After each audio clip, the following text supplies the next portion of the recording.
Hello future engineers, welcome to my YouTube channel. Here is another video in materials in engineering mathematics for review purposes.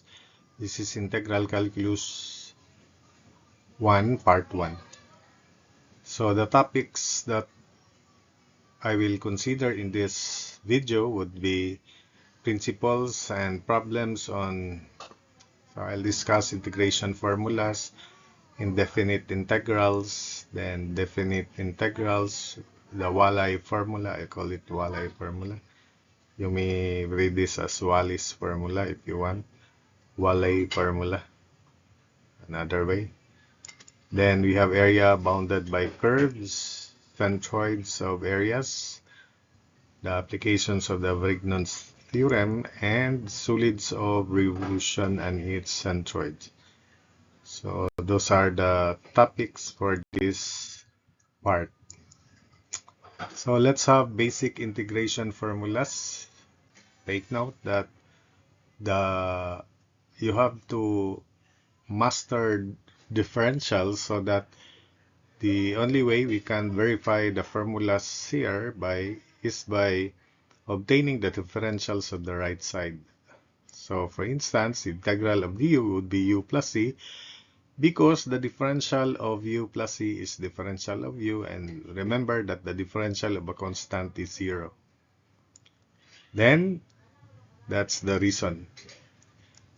Integral of quantity du plus dv plus dot dot dot dz is integral of du plus integral of dv plus integral of dz. So that means we have to evaluate the integral individually.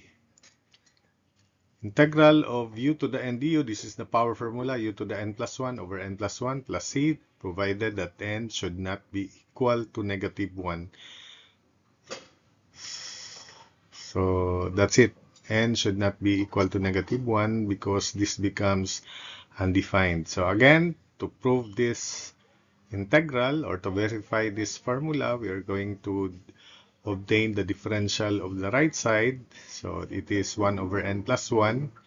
Differential of the right side, 1 over n plus 1 times quantity n plus 1. So cancel n plus 1. U to the quantity n plus 1 minus 1. So u to the n times the differential of u, which is du. So it goes back to u to the n du because the differential of constant is 0. Integral of du over u is ln of u plus c, provided u is greater than 0. If u is less than 0, then you'll have here in ln of absolute value of u plus c. So that's it in general.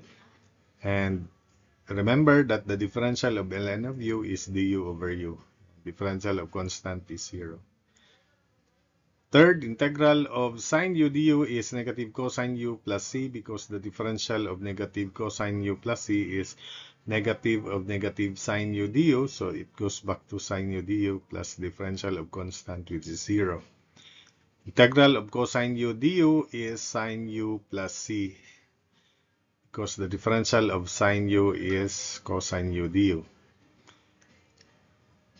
The integral of tangent u du is ln of secant u plus c, because the differential of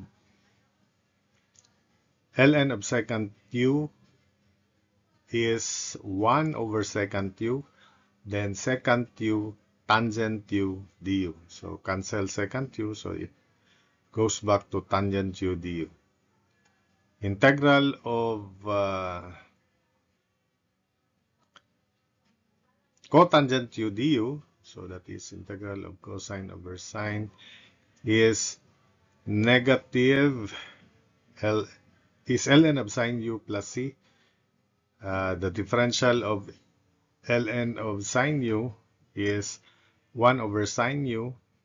Derivative of sine u is cosine u du. So that's correct. So cosine u over sine u is cotangent u du. Integral of secant u tangent u du is secant u plus c, because the differential of secant u is secant u tangent u differential of u. 8. Integral of cosecant u cotangent u du is negative cosecant u plus c, because the differential of negative cosecant u plus c is negative of negative cosecant u cotangent u du plus 0. So that goes back to cosecant u cotangent u du. Then integral of secant u du is ln of quantity secant u plus tangent u plus c, because the differential of ln of quantity secant u plus tangent u is 1 over secant u plus tangent u times the quantity secant u tangent u du plus secant square u du. Factor out secant u.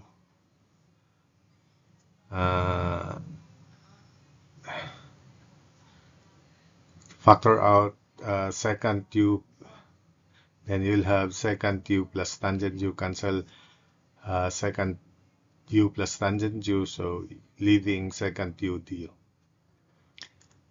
Integral of cosecant u du is ln of cosecant u minus cotangent u plus c. So again, the differential of ln of quantity cosecant u minus cotangent u is 1 over cosecant u minus cotangent u in the denominator. In the numerator, negative cosecant u cotangent u, then minus negative cosecant square u. So factor out cosecant u.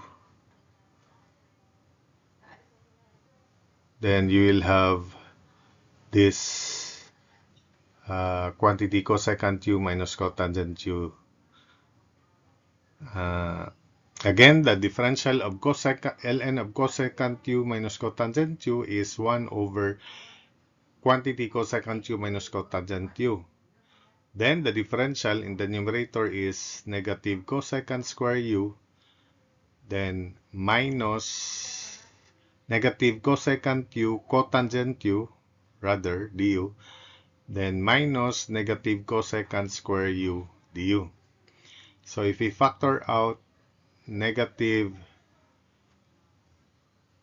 or if we factor out cosecant u, then you will have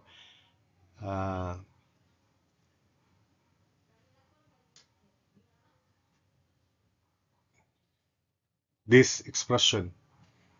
You'll have this expression cosecant u du left.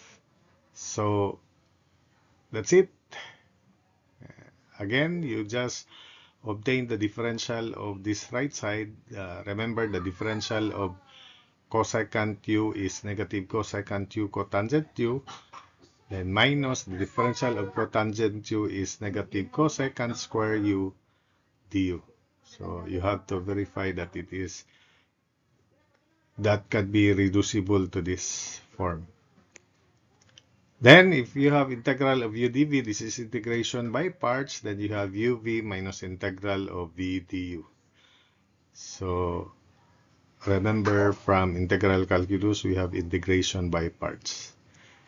Then integral of du over square root of a squared minus u squared, you put this is equal to arc sine of u over a plus c. So you just obtain the differential of the right side. You will be able to recall that the differential of the right side is equal to this. So that's it. So you really have to review differentials.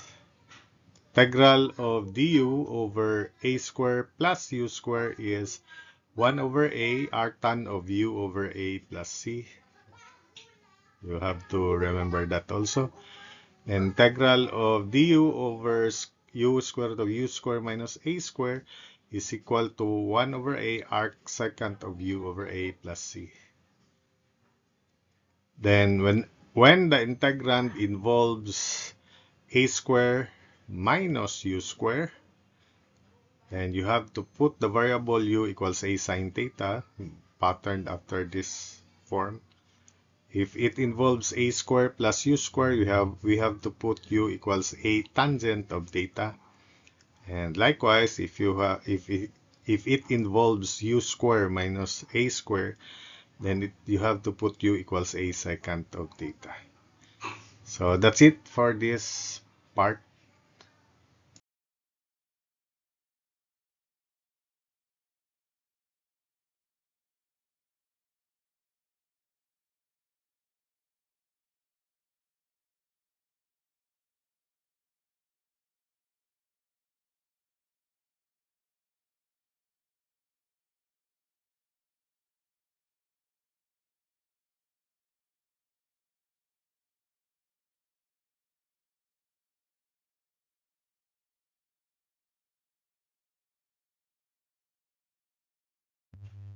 So let's continue with formula number 15. Integral of e to the u du is e to the u plus c, because the differential of e to the u plus c is e to the u du. And problem 16, integral of a to the u du is a to the u over ln of a plus c, because the differential of a to the u over ln a plus c is the constant 1 over ln a, then a to the u ln of a du, then plus 0. So cancel ln of a, it goes back to a to the u du. Then we have Wallay or Wally's formula here. I'll just call it Wallay formula so that Filipinos can relate. So integral, take note of this definite integral, integral from 0 to pi over 2. These are the limits. So 0 to pi over 2, this must be the limits so that we can apply this Wallay formula for definite integrals. So this is equal to, for the first expression, this is vice versa, of course. So if it is sine to the mx, the first factor of this integrand, then we have m minus 1 first, then m minus 3 times dot dot dot until we reach 1 or 2 or 2 or 3 actually, if we revise or modify this formula here. So remember that the first step is we have to subtract 1 first and decreasing by 2. So for instance, if m is 5, the beginning here is 4, then we end at 2. We stop at 2. If this is 7, then this must be 6, then 4 times 2. If this is 5, 4 times 2. If this is 6, rather, excuse me. If this is m is 6, then this should be 5, then 3. You can stop at 3 if you want, because the next is 1, decreasing by 2. So next, for n, we have times quantity n minus 1, n minus 3 until we reach 1 or 2 again. So if n is 10, so this should be 9, 7, 5, 3, 1. If this is 6, then this should be 5, 3, then 1. If n is 4, then 3, 1, stop at 1. So that's it. Then all over, the sum of the exponents again, then decreasing by 2 as shown. So m plus n in the denominator, then m plus n minus 2 until we reach 1 or 2. Same pattern as the above, but we do not subtract 1 as in the numerator. So just the sum of the exponents in the denominator, then decreasing by 2 until we reach 1 or 2. So for instance, example, m is 5, n is 6, so that would be 11. So this should be 11, 9, 7, 5, 3, 1. So that's it. If m is 2 and n is 4, for example, so that would be 2 plus 4, 6, 6, 4, 2. So stop at 2. Then times alpha. Then this alpha here is equal to pi over 2 if both m and n are even. Even if either one of them is 0, we can treat that as even. So for instance, if one of them is 0, then remember that sine or cosine function raised to 0 is 1. So it may be If n is 0, it will only be assigned to the mx. And if m is even, then alpha is pi over 2. So that's it. If either or if one of them is odd, then alpha is equal to 1. So m is equal to pi over 2 if both m and n are even. Alpha is equal to 1 if otherwise. Then we have plane areas and polar plane areas as the applications of this integral, because if you're going to interpret the integral, this is the height and this is the thickness. So it's just height of the function times thickness. So that's the area of a rectangular strip. Integrating the area of the rectangular strips, then that represent geometrically as the sum of the areas of the rectangular strips with certain limits, which represents the area of the entire region. So I hope that you can interpret this definite integral. It's just the area of the region, sum of areas of rectangular strips. So therefore, definite integrals are geometrically interpreted as areas of plane regions. Even if we reach volumes of solids of revolution, the expression times the differential, the integrand, excluding the differential, would be considered as the height, and dx is the thickness. So in general, that's the area of the region, even if it represents volume.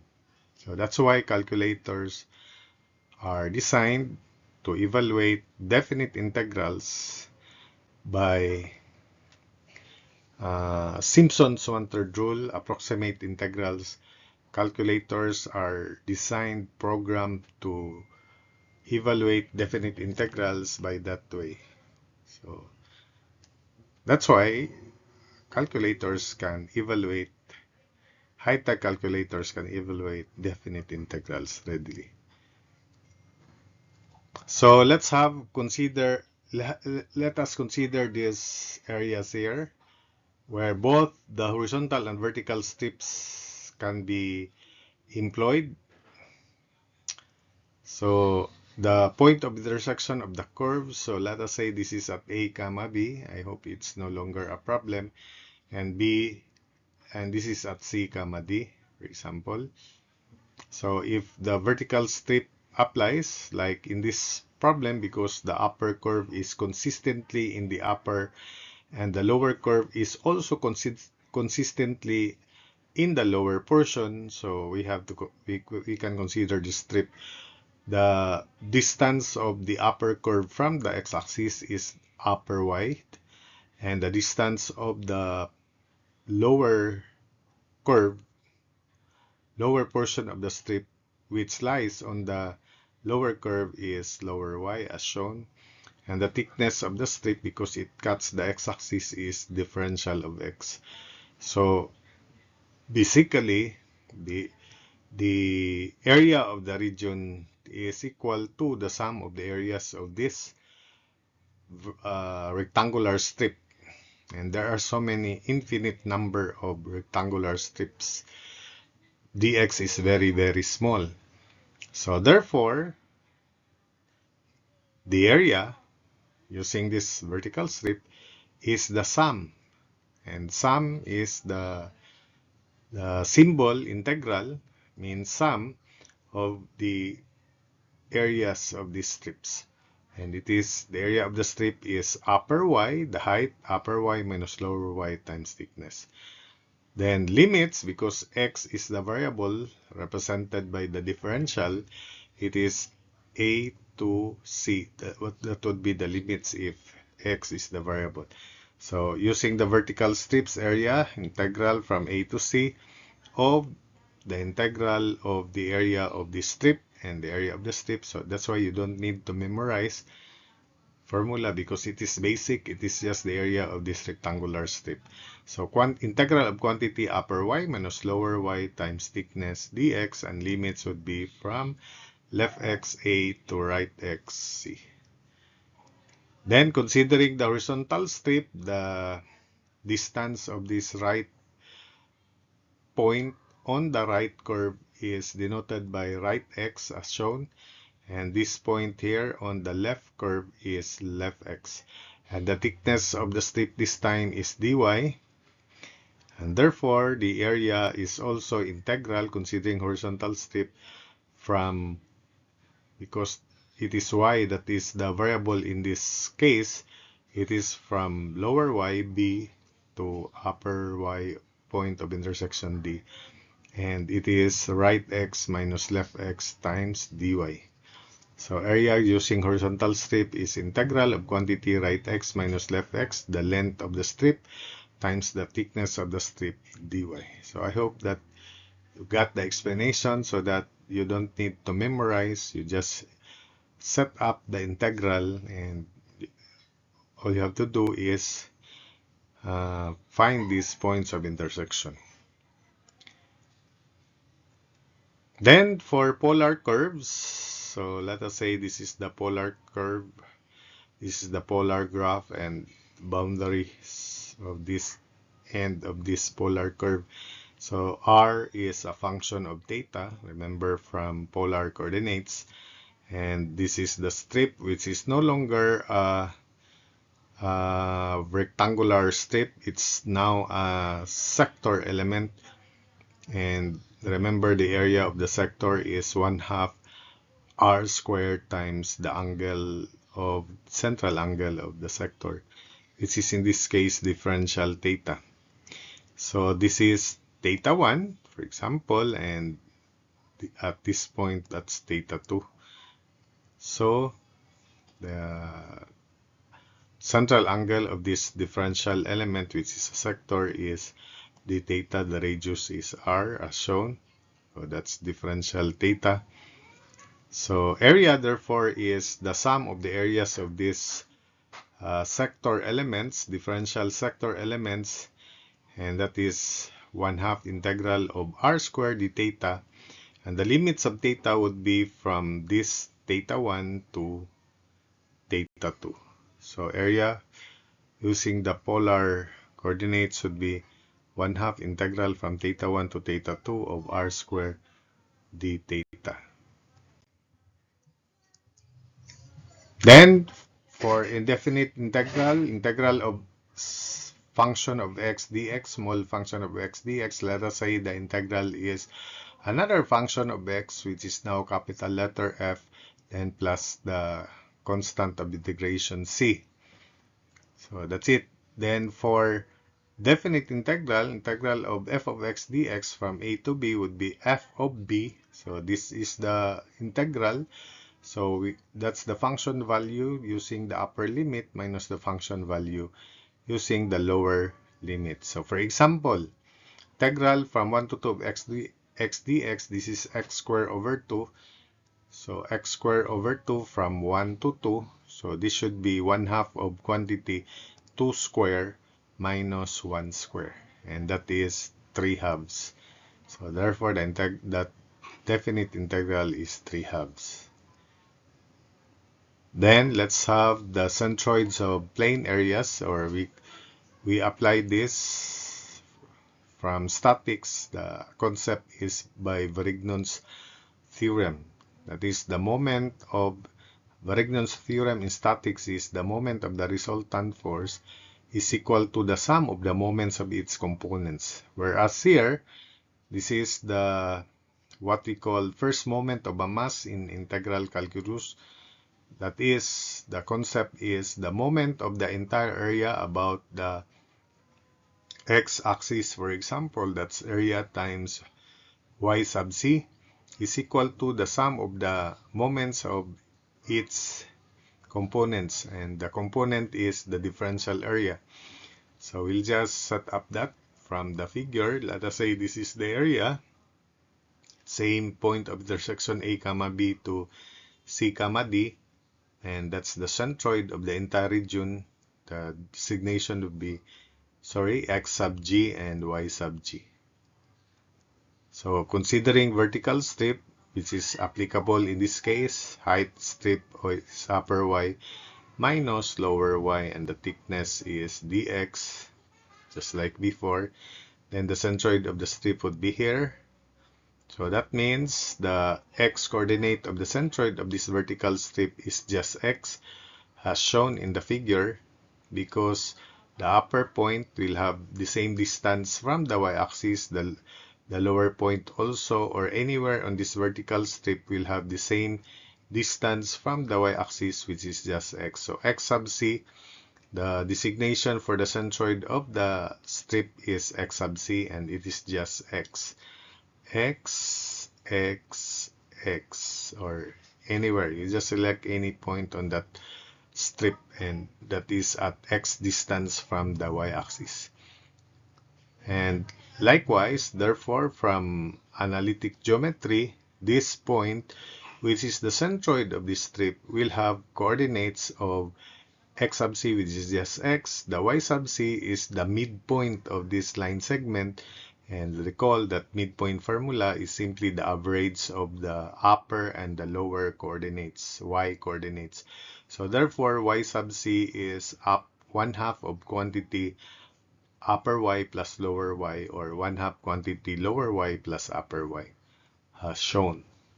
So considering vertical strip, area, total area, times x sub c, or x, equals integral of x sub c dA, and x sub c is just x.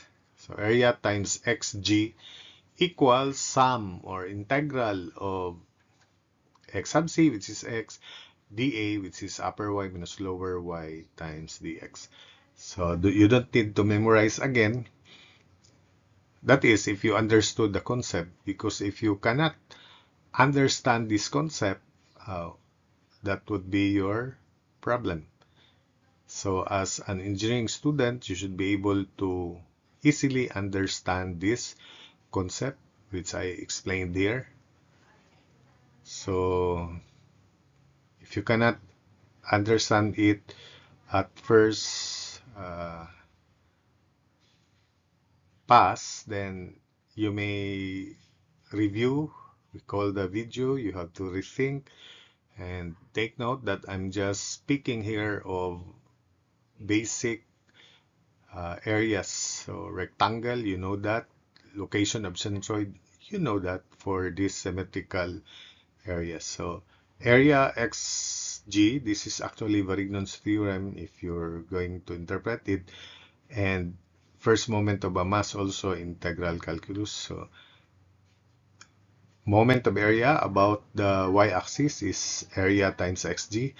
This is the moment of the differential area about the y-axis, which is dA, and x sub c is its distance of dA from the y-axis, which can be replaced by just x. So area xg equals integral from a to c of x sub c, which is just x, and dA is, as I mentioned, upper y minus lower y dx. Likewise, for vertical strip, for horizontal strip, by the way, so the moment of area, considering vertical strip, and the moment of area about the x-axis is area times yg, and integral of y sub c dA, where y sub c is upper y minus lower y over 2. And dA is upper y minus lower y dx. Therefore, area yg equals integral from a to c of 1/2 upper y plus lower y, this is y sub c, and times dA upper y minus lower y dx, which can be reduced to 1/2 of integral quantity upper y square minus lower y square dx. But you don't need to memorize, of course. Then, considering horizontal strip as shown in the figure, so area not shown rather. So area times xg, moment of area about the y-axis is, considering horizontal strip, is 1/2 integral from b to d this time, and we pattern it from here.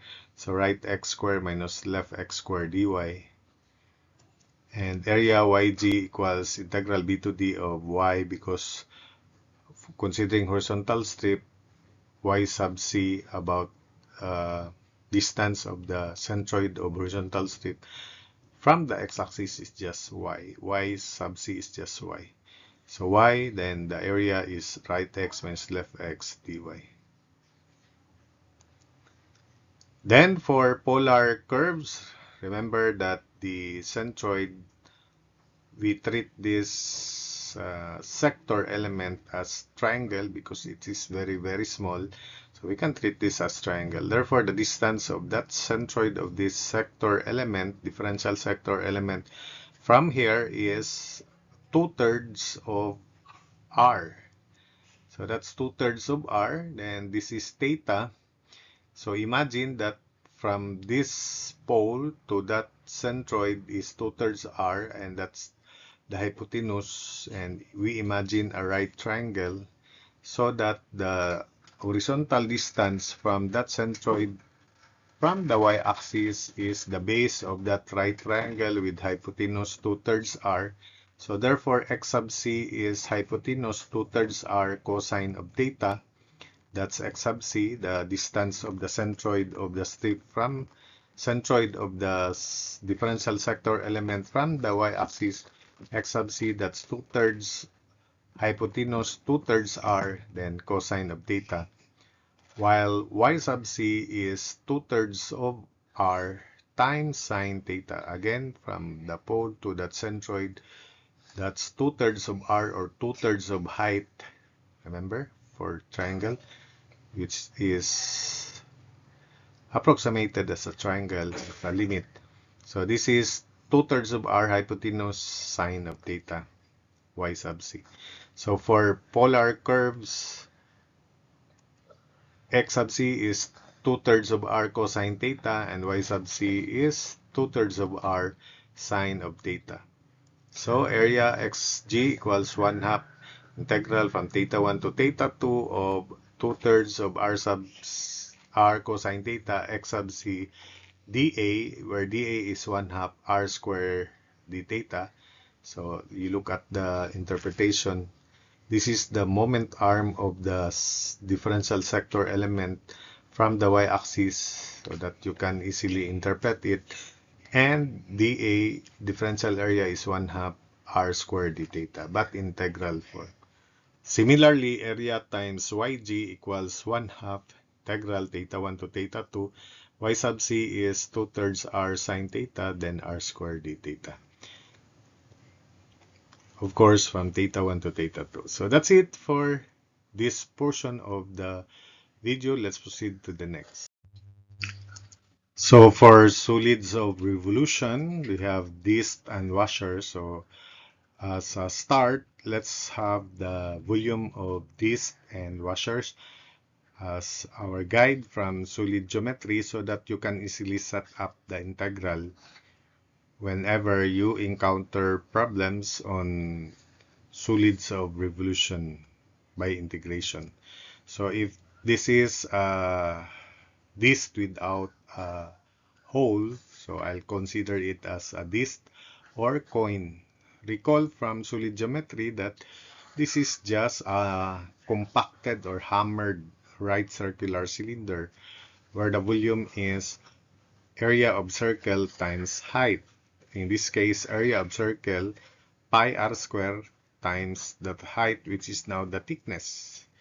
So for disc and coins, the volume, differential volume, is pi r square area of circle times thickness, so, as our guide, so that you will not memorize formulas.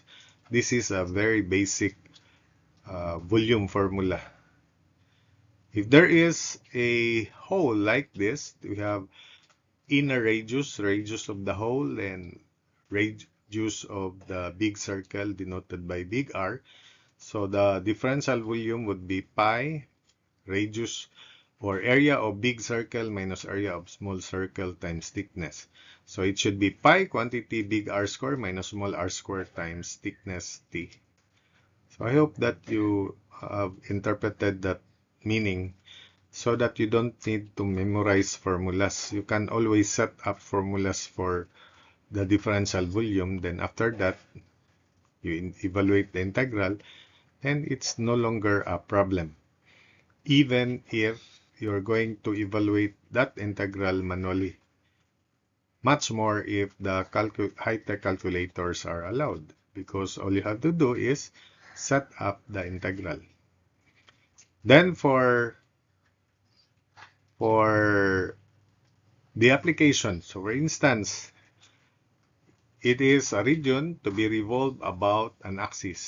So that's the region, and the points of intersection again. We consider a strip if revolved about the x-axis, so we have upper y, lower y, and thickness dx. This lower y, if this strip is revolved about the x-axis, it generates this or washer here, this with the hole. So that's the centroid also. That's x sub c, which is just x. And this is y sub c, which is 1/2 of quantity upper y plus lower y, remember. Then this is the generated differential element, which is this with the hole, or we call that washer in general. And you're going to compare. So we have big circle and small circle. The radius of the big circle is upper y from here, and the radius of the hole or smaller circle is lower y. The thickness is still dx. So differential v sub x is pi quantity upper y square minus lower y square dx. So you pattern it from there. Or actually, you just look at this figure and apply differential volume is area of big circle minus area of small circle.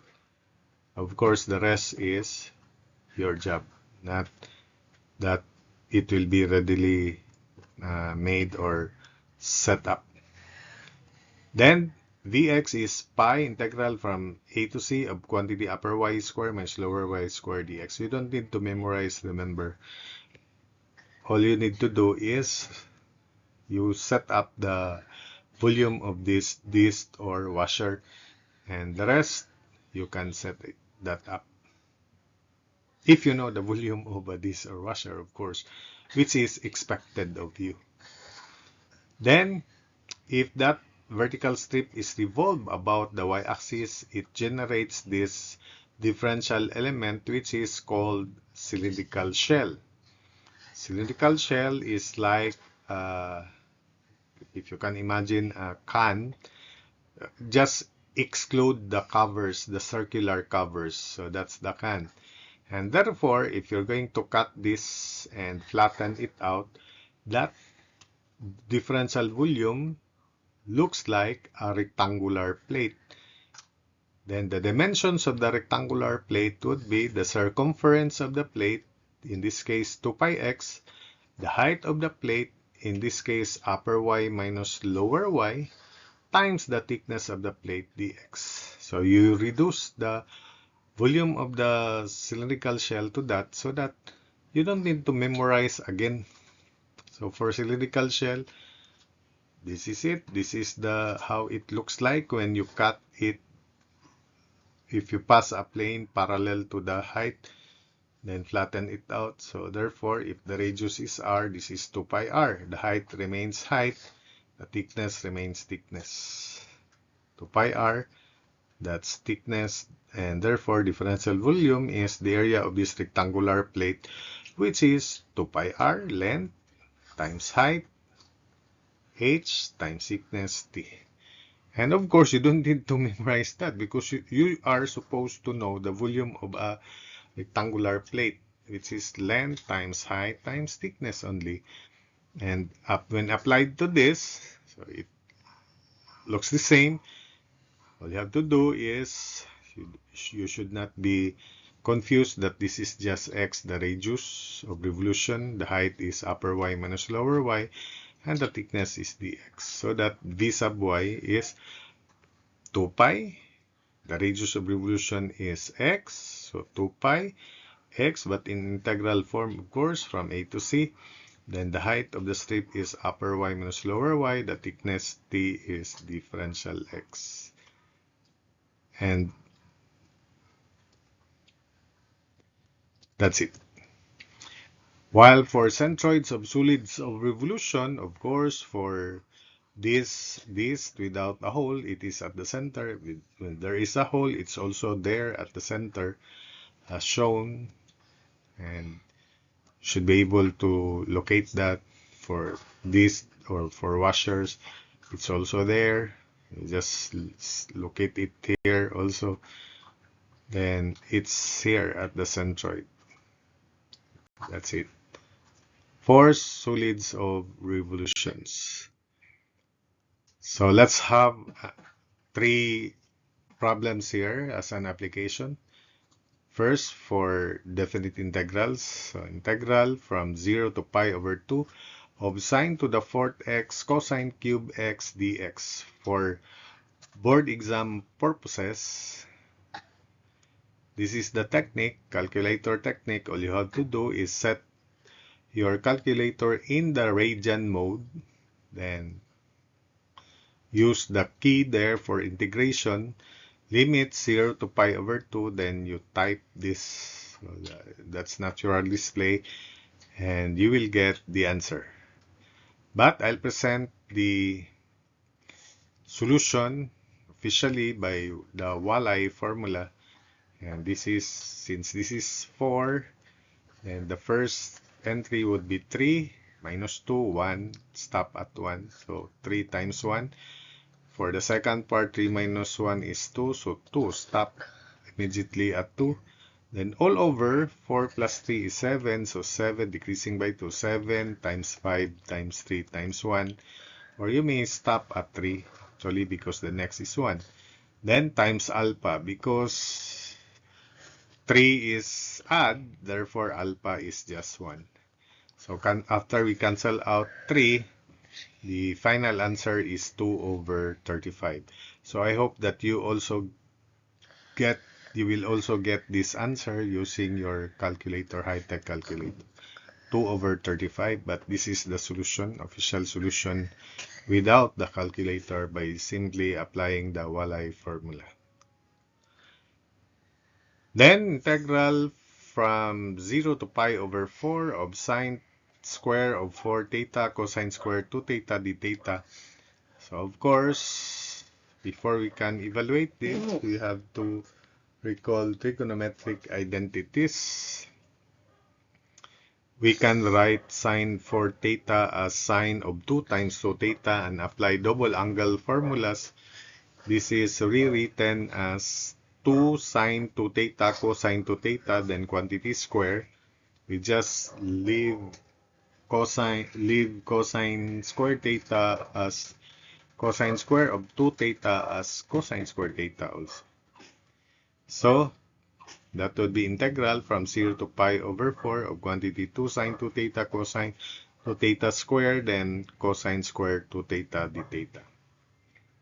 Then we let x be 2 theta. The differential of x, therefore, is 2 differential of theta. And since we change variables from theta to x, the original limit's 0 to pi over 4, so that when theta is 0, lower limit, 2 times 0 is still 0, so this is still 0. And when theta is pi over 4, 2 times pi over 4 is pi over 2. So this now becomes integral from 0 to pi over 2 of quantity 2 sine x cosine of x quantity square, then cosine square of x dx. D theta is dx over 2, rather. D theta is dx over 2. So this is 2 squared, so 4 divided by 2, so 2. So 2 sine square theta, cosine square theta, cosine square theta times cosine square theta, cosine square x rather times cosine square x is cosine to the fourth x. So this is 2 integral from 0 to pi over 2 of sine square x cosine to the fourth x dx. This time we can apply Walley formula because of the limit 0 to pi over 2. So take note that both exponents are even, therefore alpha is pi over 2 in this case. So equals 2, first entry here is 1 because 2 minus 1 is 1, stop at 1. Then 4 minus 1 is 3, so 3 decreasing by 2, so 3 times 1, stop. All over, sum of exponents 2 plus 4 is 6, decreasing by 2, so 6 times 4 times 2, stop at 2. Alpha is pi over 2. So 2 times 3 is 6, so we can cancel 6. So what is left? Pi, 4 times 2 times 2. So the answer is pi over 16. And you may also verify this using your high-tech calculator in the radian mode again, and you will obtain pi over 16 also. Next, number 3. Let's solve this into two ways. First, using algebraic way. So integral from 1/4 to 1 of square root of quantity 1 minus square root of x over square root of x dx. So I put u equals square root of x, or u square equals x. So differential 2u du equals dx. And therefore, when we change limits from x to u, when x is 1/4, square root of 1/4 is 1/2, this becomes 1/2. While square root of 1 is still 1, so the limits would be 1/2 to 1. And this becomes square root of 1 minus u over u, then dx is 2u du. So integral from 1/2 to 1 of square root of 1 minus u over u times 2u du. Cancel u. So this is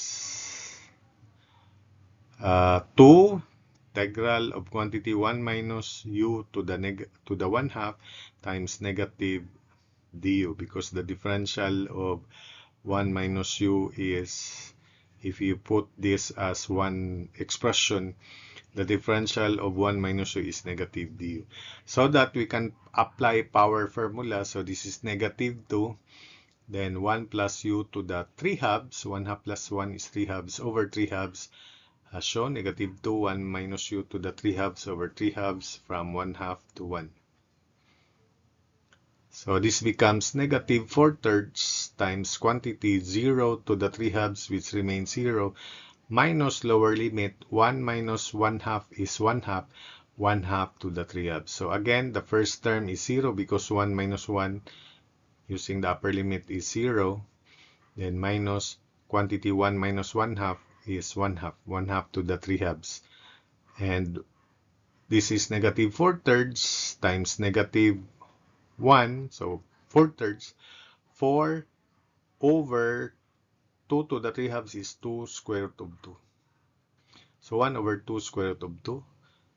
4 over 2 is 2 in the numerator. Then if we multiply square root of 2 over square root of 2 by rationalizing the denominator, the final answer therefore is 2 times 2 times square root of 2 over 6, and that's square root of 2 over 3.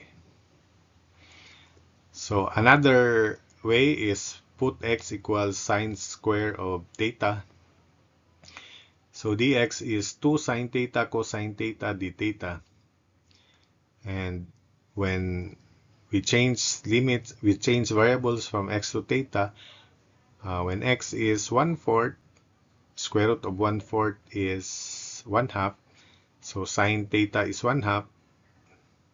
Therefore, lower limit becomes arcsine of 1/2 or arcsine of 0.5. Then when upper limit 1, square root of 1 is still 1. Then arcsine of 1 is pi over 2. Limits would now be arcsine of 0.5 to pi over 2. Then this is square root of 1 minus sine theta. So integral of arc sine of 0.5 to pi over 2 of square root of 1 minus sine theta over sine theta, then dx 2 sine theta cosine theta d theta, because square root of x is, we extract the square root here, square root of x is sine theta. Square root of x is sine theta. So cancel sine theta, this becomes na 2 integral from arc sine of 0.5 to pi over 2 of 1 minus sine theta to the 1/2. Then the differential of 1 minus sine theta is negative cosine theta d theta. So there is cosine theta d theta here. All you have to do is introduce negative here, because so that we can apply power formula. Remember that if we let the whole of this as another variable, the differential of this variable is negative cosine theta d theta. So we can now apply power formula. This becomes negative 2, then 1 minus sine theta to the 3 halves over 3 halves. So negative 2 over 3 halves of 1 minus sine theta to the 3 halves, from 1/2 to pi over 2. Take note that sine of pi over 2 is 1. 1 minus 1 is 0. And sine of arc sine of 1/2 is 1/2. And 1 minus 1/2 is 1/2. So the result is negative 4/3, 1 minus 1 to the 3 halves, minus quantity 1 minus 1/2 to the 3 halves, which is negative 4/3 times negative 1/2 to the 3 halves, which is the same as this. Therefore, the answer is the same, square root of 2 over 3. So that's it for this video, because it's now lengthy.